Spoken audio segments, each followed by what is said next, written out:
दोस्तों, देश की एक अदालत ने ऐसे ऐसे संगठन जो मस्जिद के नीचे मंदिर ढूंढते हैं उनको तगड़ा झटका दिया है।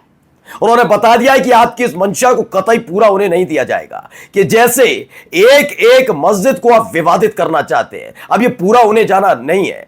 जैसे ज्ञानवापी, जैसे संभल, वैसे ही मथुरा की एक शाही ईदगाह मस्जिद को भी विवादित करने का पूरा प्लान तैयार किया गया था। कोर्ट का दरवाजा खटखटाया गया था, लेकिन यहां पर साफ साफ लफ्जों में लताड़ पड़ी है।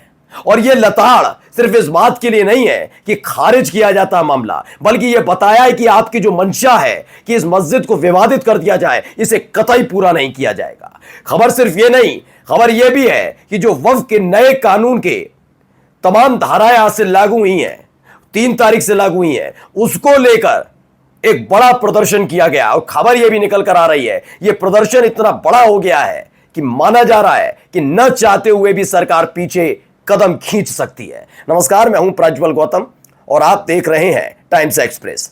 आज की 2 बड़ी खबरें। पहली खबर शाही ईदगाह मस्जिद से जुड़ी और दूसरी वक्फ संशोधन कानून से जुड़ी, जो 3 जुलाई 2025 से लागू हो गया। यानी नए कानून, नए प्रावधान, नई धाराएं अब लागू हो चुकी है। अब यह देखना है कि कब तक इनको वापस लिया जाता है, क्योंकि अब बिहार विधानसभा चुनाव से पहले बीजेपी की तमाम सहयोगी पार्टी बेचैन हो उठी हैं, एक एक करके साथ छोड़ रही हैं।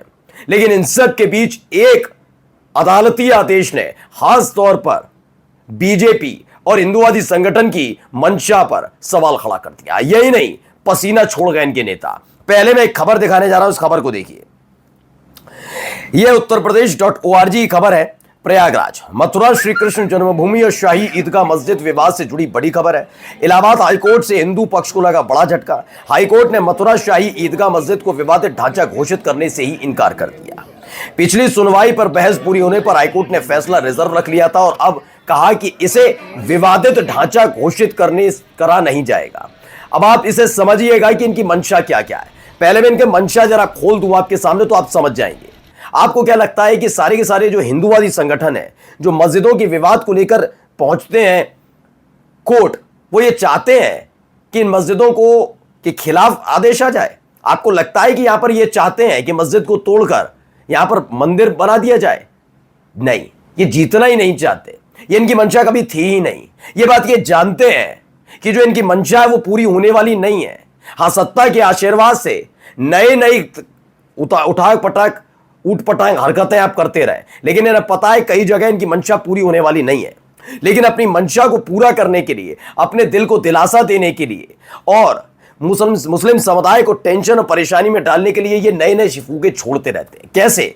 आप याद करिएगा, सड़क पर जागरण भी होता है, शिव विवाह भी होता है, कई तरह के कार्यक्रम होते हैं, लेकिन उसके लिए परमिशन लेनी पड़ती है। सबको पता है ना, परमिशन लेते हैं। हिंदू समाज से जुड़े लोग जानते होंगे परमिशन लेते हैं। लेकिन मुसलमान जहां दिखते हैं वहां परमिशन लेने की जरूरत नहीं पड़ती, तो सड़क पर बैठकर आराम से वो हनुमान चालीसा करते हुए भी कुछ लोग नजर आ जाएंगे। लेकिन एक कोने में बैठा हुआ अगर व्यक्ति नमाज अता कर रहा होगा तो उसकी वीडियो वायरल कर दी जाएगी और उस पर केस दर्ज करवा दिया जाएगा। ये देखा तमाशे आपने देखे होंगे। क्या आपने कहीं देखा कि एक व्यक्ति किसी पार्क में कहीं बैठा हुआ, उसने हनुमान चालीसा पढ़ रहा और किसी ने उसकी वीडियो बनाई, डाला सोशल मीडिया पर, उस आदमी के खिलाफ एफआईआर दर्ज हो गई? कहीं देखा हो तो बता दीजिए। नहीं। अच्छा, हुआ क्या है, साल 2014 के बाद से इन्हें अपनी मंशाएं पूरी करनी थी। यह बात कमल वाली पार्टी के नेता भी जानते थे और उस पार्टी के छाया तले पलने वाले ये सारे हिंदूवादी संगठन जानते थे। ये इस बात को जानते थे कि इनकी ये मंशा हर जगह पूरी नहीं हो पाएगी कि हर मस्जिद के नीचे से मंदिर निकाल लें।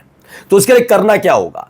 इन्होंने पूरे सिलसिलेवार तरीके से चले और देखिए अब कामयाब होते हुए नजर आए, लेकिन अब कामयाबी पे स्टॉप लग रहा है। पहले इन्होंने मुसलमानों की नमाज अता करने पर, सड़क पर नमाज अता करने पर जो इजाजत के साथ होती थी, उस पर नमाज अता करने पर एतराज जताया। इन्होंने एतराज जताया ये नहीं हो सकता, ये गलत है, जनता परेशान रहती है, ये होता है। वो बात अलग है कि जो लोग ये कह रहे थे, उसी पार्टी के मंत्री, मुख्यमंत्री और हमारे देश के प्रधानमंत्री जब जहां से गुजरते हैं तो पूरे रास्ते को ब्लॉक कर दिया जाता है। तब इन्हें याद नहीं आता कि जनता कितनी परेशान है, गर्मी में खड़ी हुई है, मुख्यमंत्री जी निकलेंगे तब रास्ता क्रॉस होगा। लखनऊ वालों से पूछ लो कितनी जगह से योगी आदित्यनाथ निकलते हैं तो कैसे। और हर राज्य में, मैं केवल एक बीजेपी की नहीं कह रहा, हर राज्य में यही होता है। राज्यपाल निकलते हैं, राष्ट्रपति निकलते हैं तो कितनी देर के लिए ब्लॉक कर दिया जाता है। लेकिन इस पर बात नहीं करेंगे। सिर्फ इससे दिक्कत होने जा रही थी। खैर, मुसलमानों ने कहा ठीक है भाई, अब तो बीजेपी की सरकार आ गई, मानना पड़ेगा, वो माने। फिर इन्हें अजान से दिक्कत होने लगी। देखा, कान में आवाज गूंजती थी, ना ना ये बंद करो। सोनू निगम ने कह दिया था, है तो वे सिंगर, कई गाने उन्होंने ऐसे भी गाए हैं जो मुस्लिम समुदाय से ताल्लुक रखने वाले गाने होंगे उनके, लेकिन खास तौर पर उन्होंने भी इसके बताया कि अजान से बड़ी दिक्कत होती है। अजान से दिक्कत, माइक और ये सारे उतारे जाने लगे, वो भी एक अपराध बना दिया गया। ये दूसरी खबर। फिर जो तीसरी सबसे बड़ी खबर थी वो ये कि मुसलमानों ने कहा कि कोई दिक्कत नहीं, हमें आप सड़क पर नमाज मत अता करने दीजिए, हम मस्जिद में कर लेंगे। कि मस्जिद में नमाज अता कर रहे हैं, ना ना ये कैसे। तो उसे धीरे धीरे विवादित किया गया।